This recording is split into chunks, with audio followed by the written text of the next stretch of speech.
Hello and welcome back to another episode of Beyond the To-Do List. I'm your host, Erik Fisher, and this is the show where I talk to the people behind the productivity. This week, I'm excited to share with you a conversation I had with Aytekin. He's the founder and CEO of JotForm, a leading online form building platform that helps millions of users streamline their workflow and increase their productivity. He's known for his expertise in automation and efficiency, which is why he's here to talk about his brand new book, Automate Your Busy Work. Do less, achieve more, and save your brain for the big stuff. In this conversation, we're going to talk about having an automation-first mindset, as he puts it, as well as the 4 principles of that mindset, the power of time boxing, and how automation can transform businesses, as he shares real-life examples from his own company's success. We're also going to address how do you get started with automation if you've never really thought about it before, or if you've heard people talk about it before but thought that's too daunting of a project or a task for me to do right now. Trust me, we've got some really cool, easy ways for you to just get started. Before we get into that, I want to remind you, you can head on over to beyondthetodolist.com, which is where you can hit the follow button or subscribe button for this show to make sure you never miss an episode. But also, that's where you can drop in your email to get the newsletter that comes out each week that accompanies this podcast with a recap of the latest episode, links to related episodes that you may have missed, plus my top 3 weekly finds to supercharge your productivity. Or, honestly, just something cool I thought you might like. Again, all you got to do is drop your email in over at beyondthetodolist.com. And while you're doing that right now, let's get started with this conversation with Aytekin. Well, this week, it is my privilege to welcome to the show Aytekin. Aytekin, welcome to Beyond the To-Do List. Great to be on your show, Erik. Thank you so much for being here. I've been excited. I've been looking forward to this for a while. I've had your book in my possession for a very long time this year and needed to talk to you about this. It's called Automate Your Busy Work, Do Less, Achieve More, and Save Your Brain for the Big Stuff. There's a lot in that title. So I think what I'd love to do is just start talking about automating, or I should say having an automation first mindset. I don't know if anybody has ever brought it up that way before. Can you explain what you mean by an automation first mindset? Sure. When I talk about automation first mindset, I actually talk about 4 principles. And the first one is clarifying your priorities. It's important for you to know what's important for you and how do you want to spend your time. And if you understand what's important for you, and if you ask yourself these 2 questions, what should I spend my time on and what shouldn't I spend my time on, that you can actually figure out like what makes you excited about work, what makes you creative, energizes you. You want to actually work on those things and you want to automate the rest, automate the work that you don't want to spend time on. And because the things that you don't want to do actually drain your energy, they make you feel like they burn you out. So it's important that you start automation with this excitement that, you get these free times from automation and use those times for things that are important. So the first one is clarifying your priorities, understanding your priorities. The second one is harnessing laziness and impatience. So there's a great Bill Gates quote. He says that I would always hire a lazy person to do a hard job because the lazy person will find an easy way to do it.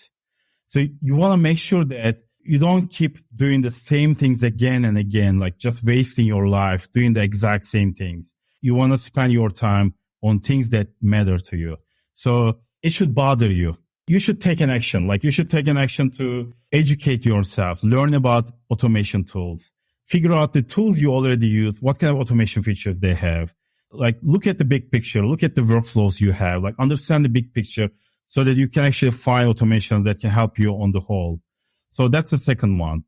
The third one is you need to make time to save time. So people say that, okay, I don't have time to really learn automation. I don't have time to learn technology, but you have to make time to save time.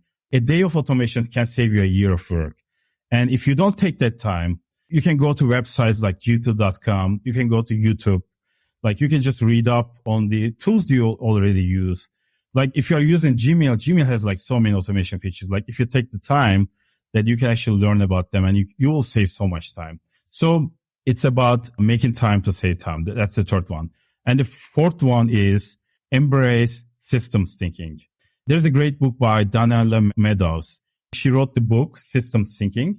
And in this book, she describes, how the whole world is about systems. And if you want to make a change, you need to understand those systems, and you need to understand how they work, how you can actually apply pressure at the right point so that you can actually make a change. Like there are cause and effects. There are feedback loops. There are leverage points. Like there's just so many things. And if you see like your workflows as systems, then it's actually easier to automate them. And once you start seeing them as systems, what happens is that instead of like being like an individual contributor, like doing things on your own, you're basically building these systems that work on autopilot, and you're actually managing them. Like you're not actually doing those things. You're managing the systems that do those things.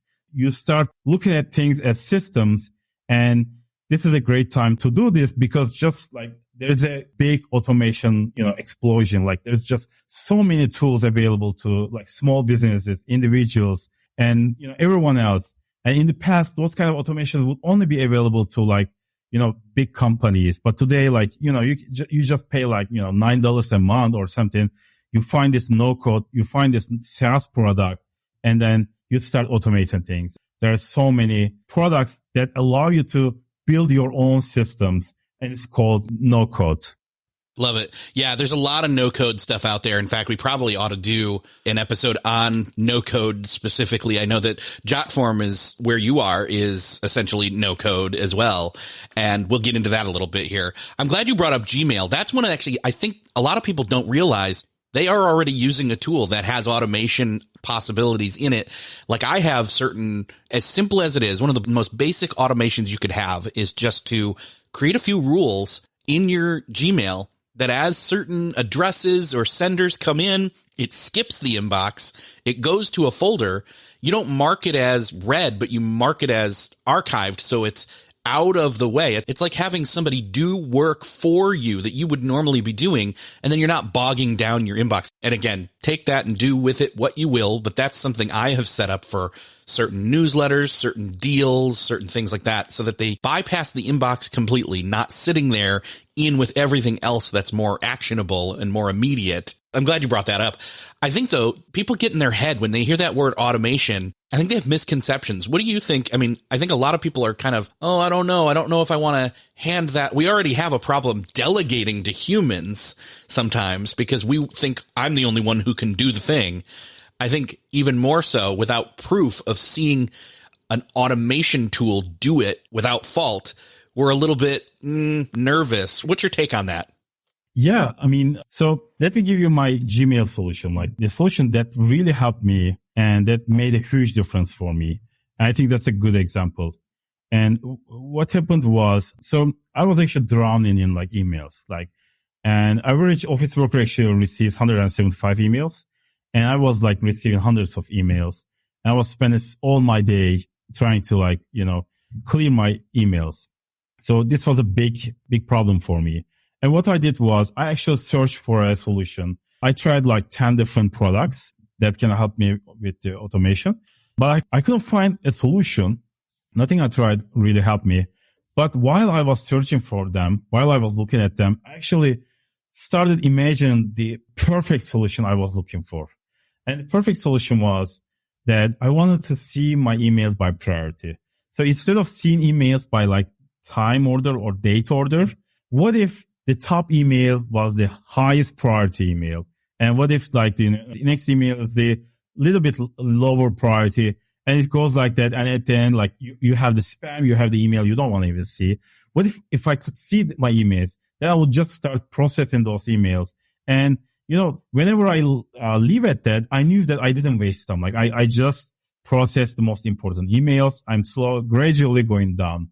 So once I imagined that, I thought to myself, I don't need another tool. Gmail actually can do this for me. And here's the solution I found. Basically, I created these 3 labels: level 1, level 2, and level 3. And level 1 is the top priority email for me. And level 2 is like the email directly sent to me. So I should be responding to them. And level 3 is kind of all the emails that I'm part of, like the newsletters or the email threads I'm part of. And everything else, don't get any labels. They just drop to the inbox, right?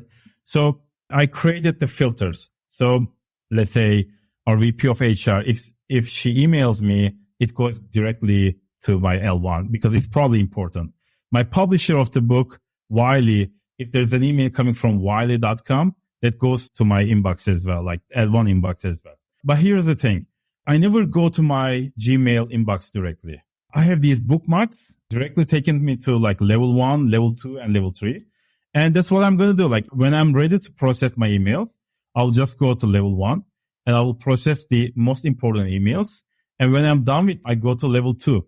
And if I only have like 10 minutes between meetings, I will just process my L1 and I will basically either reply to them or archive them. Or if I need to look at it tomorrow, I will just snooze it to tomorrow. So Gmail has like so many automation features. Like you can snooze emails. You can like send later, like you can define, okay, send this email tomorrow morning because, I don't want someone to like respond to me at night. Like it can wait tomorrow. So I will just set it to send at 9 a.m.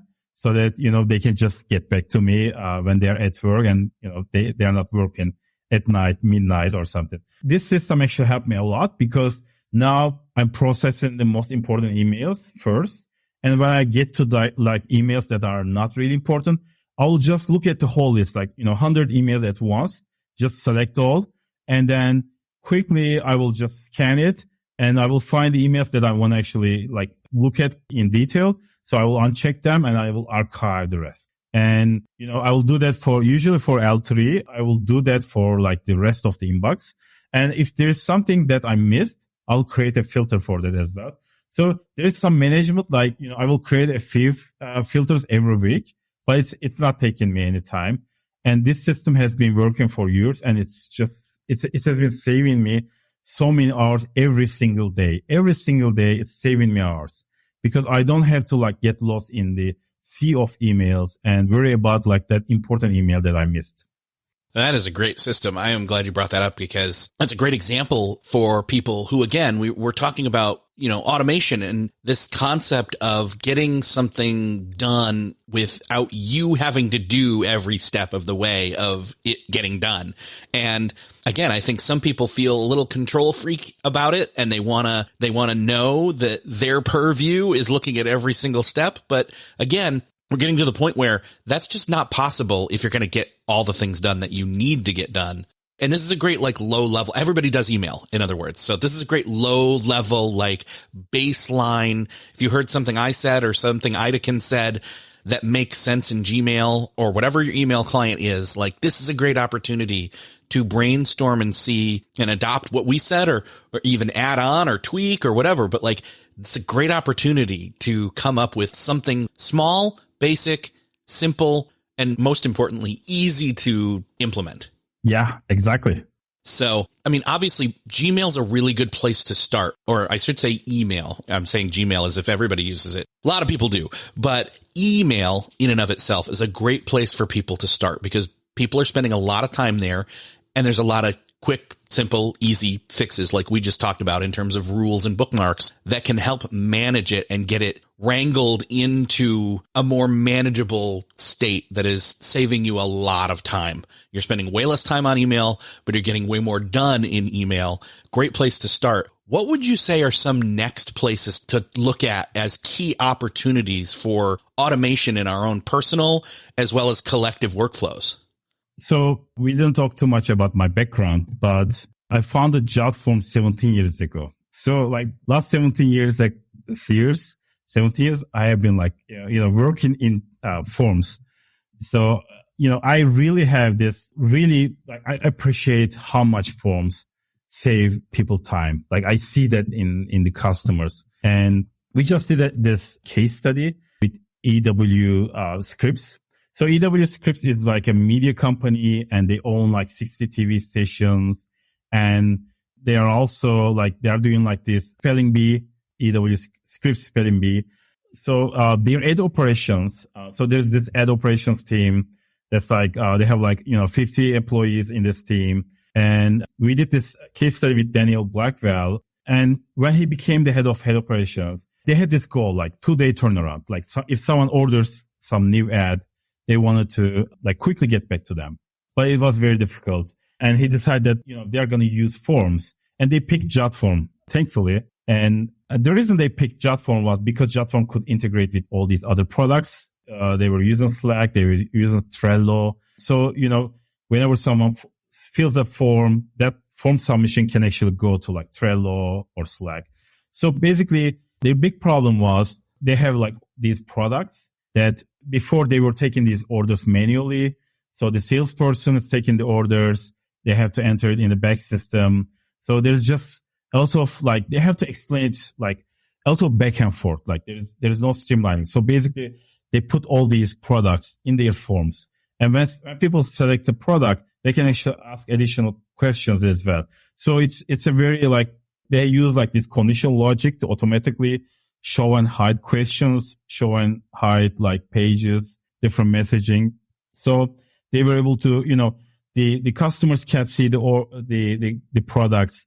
So this is the ordering became easier, and they were able to like integrate this form, like trigger emails when someone fills this form. And when this form is submitted, it actually creates this card on Trello that also like triggers emails to the users, assigns them to people. So everyone in the EW Scripts, the ad operations team actually had they have salespeople, they have like fulfillment, ad fulfillment, and they have the operations people. So all these, they're all aware of what's going on because everything is visible. Everything, like even the product list is like, because it's online on a form, it's like when it changes, they can quickly change it, and it's changed on a single place, and they can quickly update changes to the form. And so this streamlining actually allowed them to really make it easier to do that 2-day turnaround goal. They were able to accomplish that goal much more easily. There was less confusion with the customers. Like there was more customer happiness. There was more employee happiness as well. Because like when things are like, when there is a chaos, like everything is going on, it's hard to, people are getting stressed. But when you can actually see everything online, when you receive these automated emails, when something changes, and they were using like the Slack integration as well. So when there's a change, it's, they would see it on Slack as well. So this automation actually helped the whole team work much more easily, streamline their workflow, and save so much time so that they can actually focus on customer happiness. And, we did that case study. It's available on jotform.com and, more case studies. But, forms are a great way to really save so much time. Another example, I think the e-signatures, right? We were doing we were signing these documents and, emailing them, scanning them before the pandemic. There were some people who were using e-signatures, but most people were actually, they didn't want to bother with it. But once the pandemic hit, everyone started using e-signatures, and everyone saw how easy it is to use e-signatures. And because of that, now it's like, it's the default. You expect to use e-signatures. You get surprised when you have to like manually sign things. So I think it's like that. Like, it's very easy to just stay with what you are doing. But if you are wasting time, if the time you spend on those repetitive tasks are like draining your energy, just take the time, like just time box a day where you can actually work on the automations and automate many things in your business. And I actually like provide a framework in my book that I call the automation flywheel framework. We can get into that, but this will help you really save so much time in the long term. And it's not that difficult. Like it's not really like you don't have to be a tech person. You don't have to know programming, like just so many tools available today for automation.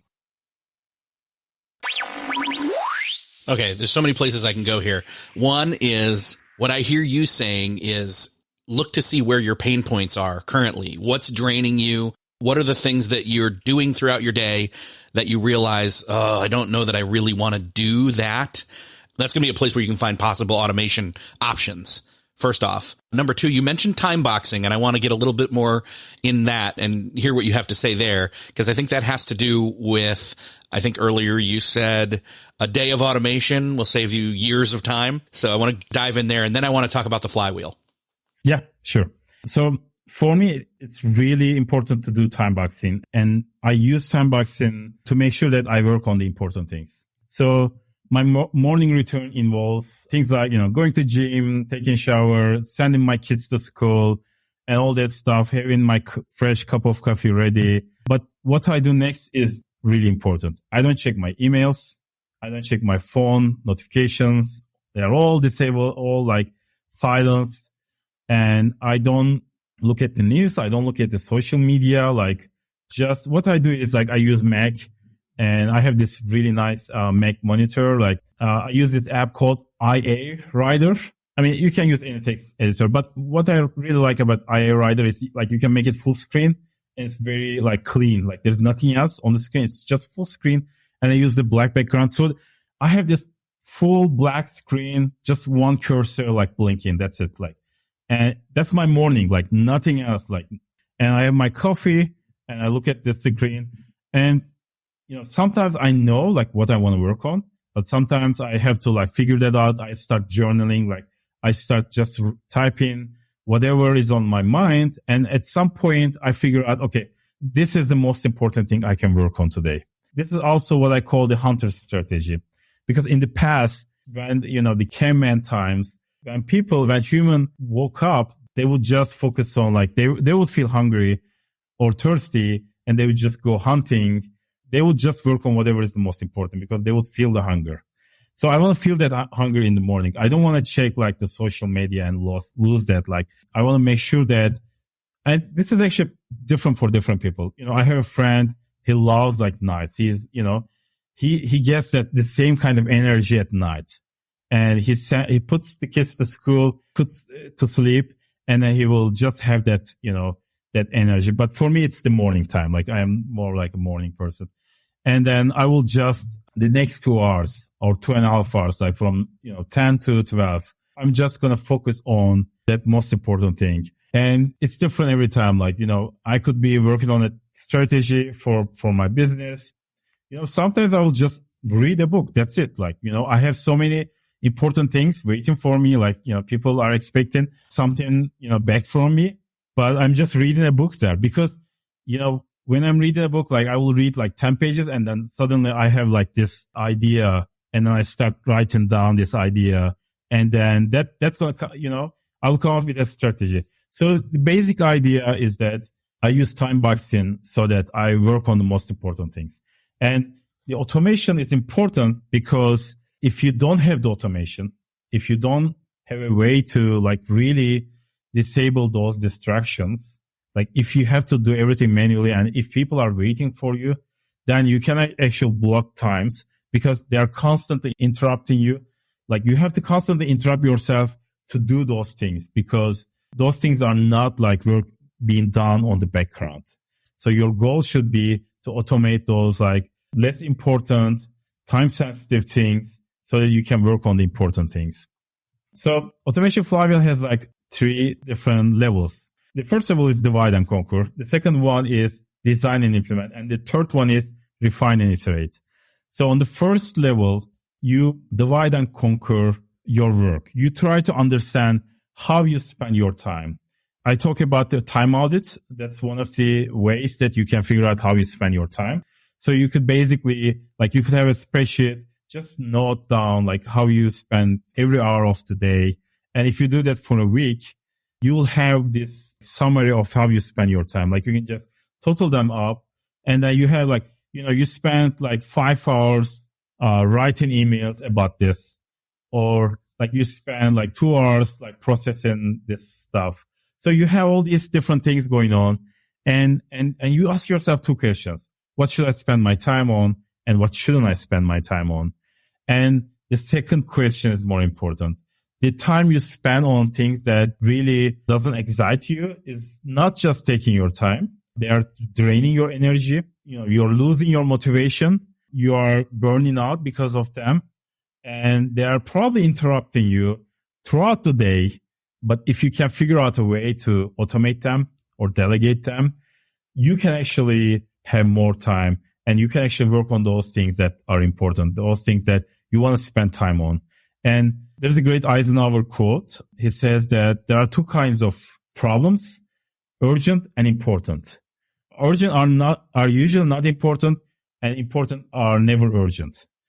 What's happening is that our days, our lives are spent on things that feel like they are urgent. Like if you watch the news, like you're constantly bombarded with things that you should care about. It's very important. Like right at this moment, this is happening. And if you can find a way to, block out, news, or social media, then even at your work, you have all these things that feel like important. Like people are, slacking you, people are emailing you, and those things feel like they're urgent. Like you have to take care of them right now.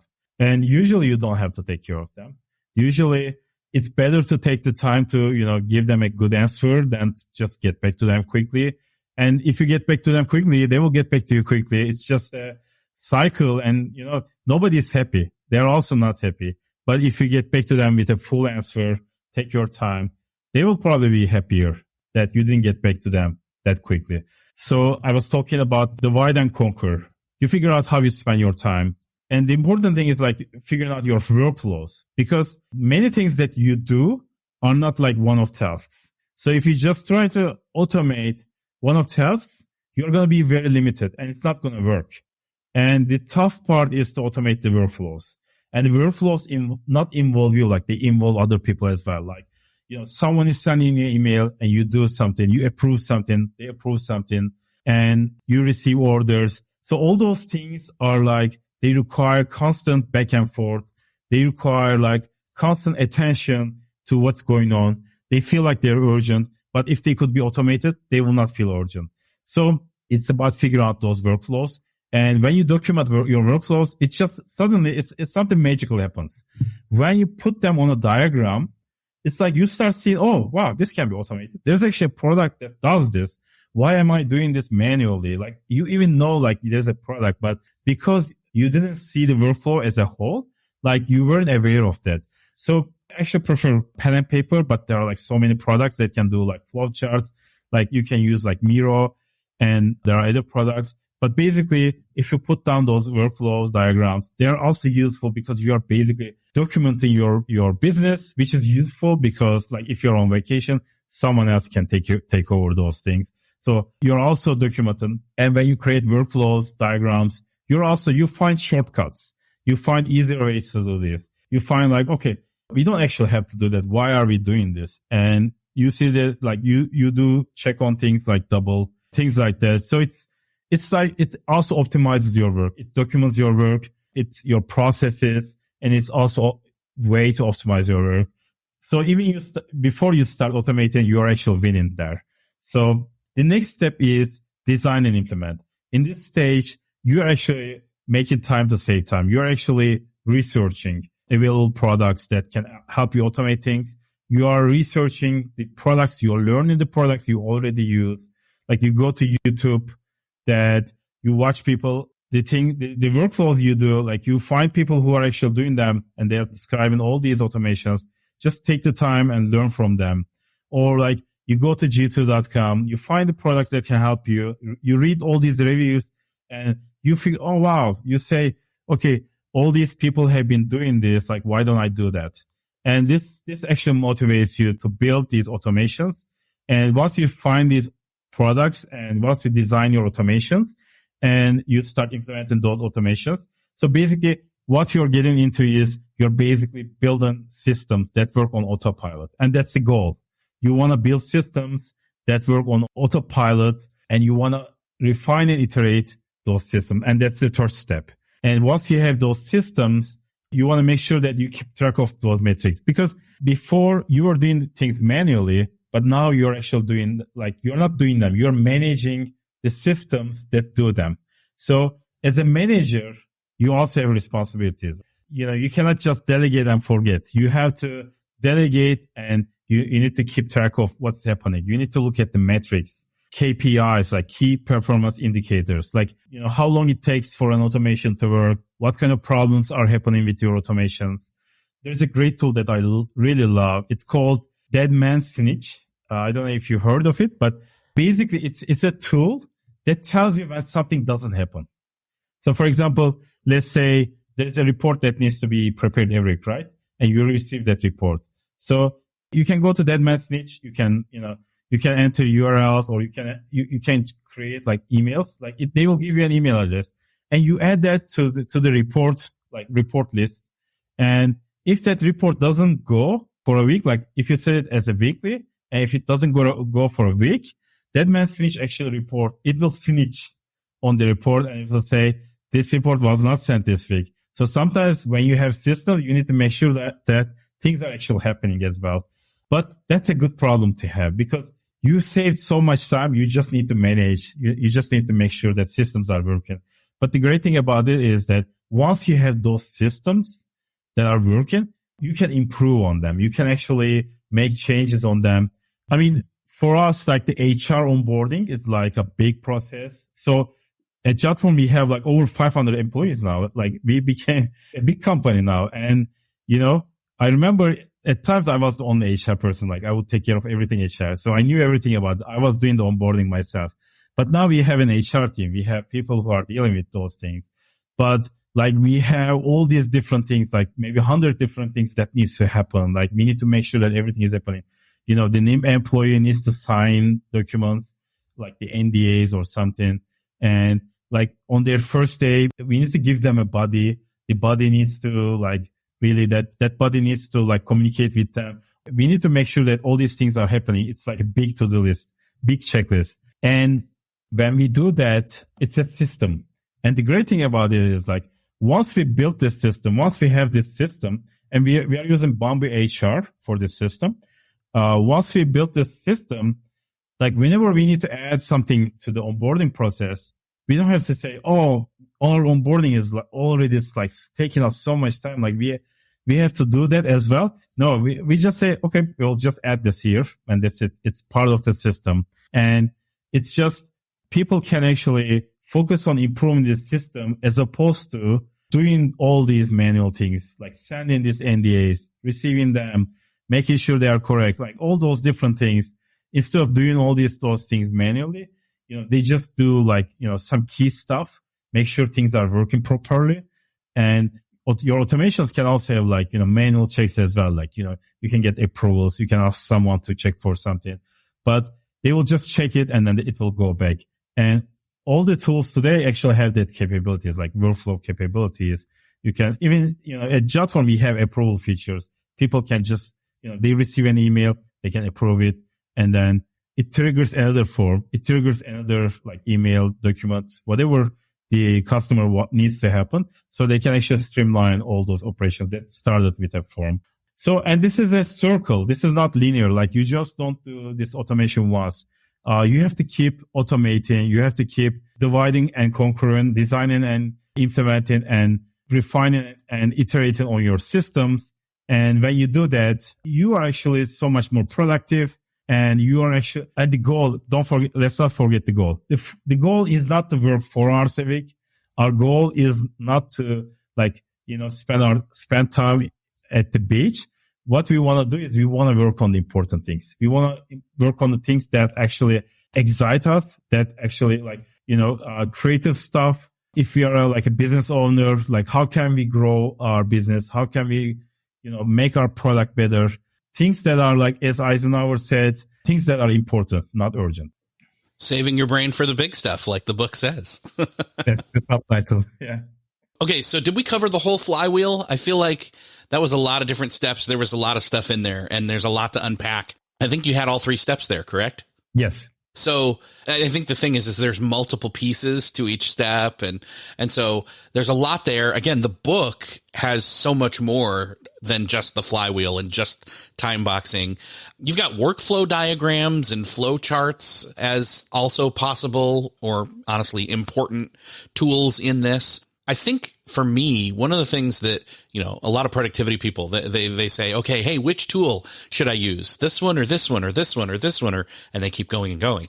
And I think for me, it's like, there's this possible realm where we get to continuous.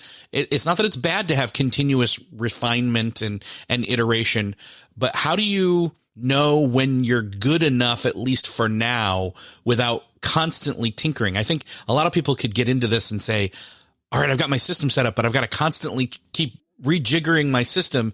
And then they still don't get to the big stuff. What do you say to those people? I think it never ends. Like, it's just, that's about like, if we had more hours in a day, like there is no way that we can actually be done with all the work that's coming to us. Like, it's just, there's just so much happening. And I think it's about our age. Like, we are so ambitious. Like, we constantly add new stuff, new work to ourselves. And automation is about like, giving us time so that we can actually, pick new important things to work on. But once we work on those things, we'll find new reasons to automate things. So we are basically like going to higher levels as we automate things. And that's the reality today. Like, it's just, in the old times, everything was much simpler. But today, like, we have so much work, so much going on. And, we are also enjoying the benefits of all these things that, we have so much capabilities. Like, we can listen to this podcast, listen to audiobooks, all these books digitally.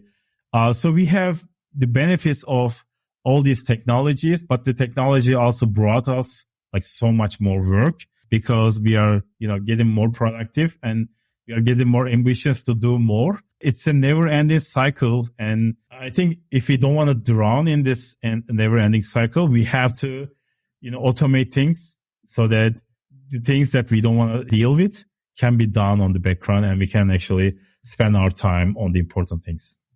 It strikes me that it might be possible to just say, hey, there's a certain time frame or threshold of, okay, I'm going to collect all the possible iterations or refinements that either strike me as I'm doing other things or other people send to me or bring to me or notice, collecting, curating those, or even setting aside a time boxing to take all those things you've ideated or noticed or collected, received, etc., and say, here's my one block of time per week, per month, per quarter, where we go in and we investigate if that's going to actually be something that helps streamline or improves the process, or if it now doesn't matter because it wasn't urgent and it wasn't important now that I've got to the point where I've got the time box to do it. Yeah. I would say as you, automate things and as you have more time, you gain more time to do more things. And as you do more things, new things show up to automate. That's why it's a circle. It's a flywheel. I know that there's also this speeding up of tools, especially when it comes to AI, as of about a year ago now, when ChatGPT really entered into the vernacular of not just productivity people and not just business people, but everybody everybody knew the term AI up till that point, but until these language learning models that could create essentially showed up and then started to pick up steam in terms of, the zeitgeist of everybody's talking about it and everybody's using it, so to speak. How do you see those tools playing into the automation? I think AI is the ultimate automation tool because what AI does is something we do manually, something we can only do. It takes that and it can do it. A machine can do it. And without AI, that's possible, but it's much more difficult because someone actually has to build exactly what needs to be happen, what needs to be automated.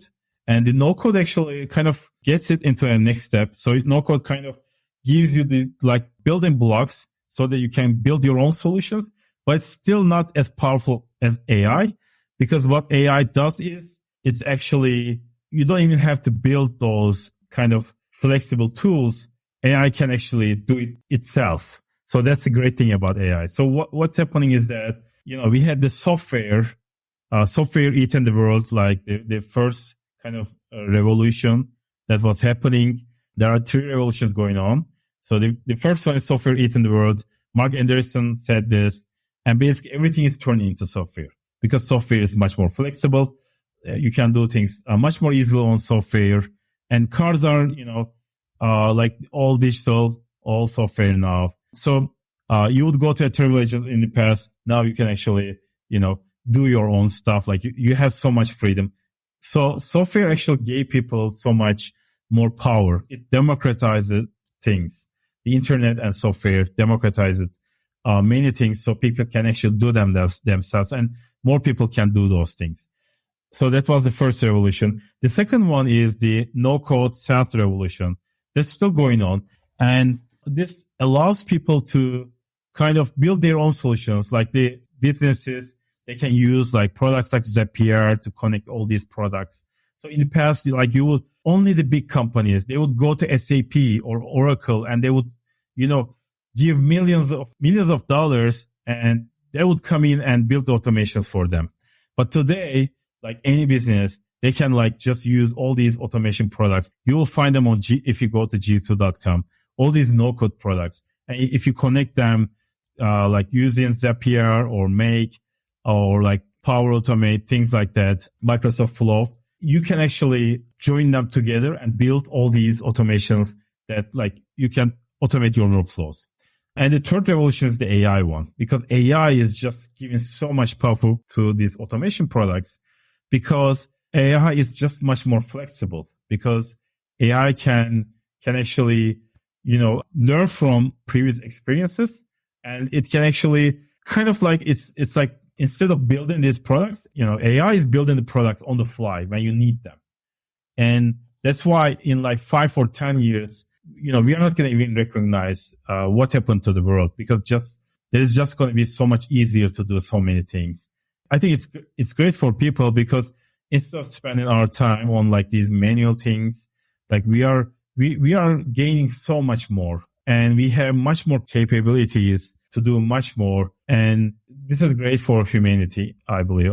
So that's the third step. And, we are excited about it as well. And we use AI as much as possible on our platform as well.